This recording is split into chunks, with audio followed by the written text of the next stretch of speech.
Градоначалникот на општина Ново село Блажо Велков не и дозволи на новинарската екипа на Канал Вис кои известуваат за Телма и Канал 5 да го снимаат неговото излагање за прашањето за референдум за рудникот Иловица.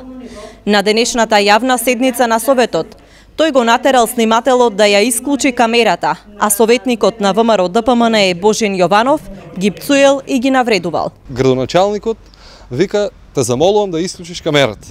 Викам: "Градоначалниче, не е во ред. Значи седницата е јавна, може да ја затворите, да изгласате."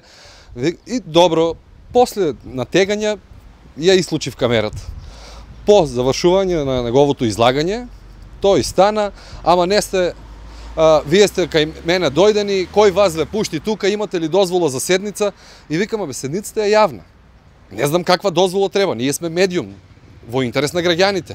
Значи, по вербалниот конфликт го застанав советникот Јованов и побарав објаснување со кое право на опцу ние сме таму единствено да пренесуваме информација, а наместо да се извини, Јованов продолжи со вербалните и недолични зборови. На тој начин бев спречена да ја вршам новинарската професија. За нападот на новинарската екипа се известени Советот за етика во медиумите, Сдруженијето на новинари, како и Агенцијата за аудиовизуелни медиумски услуги.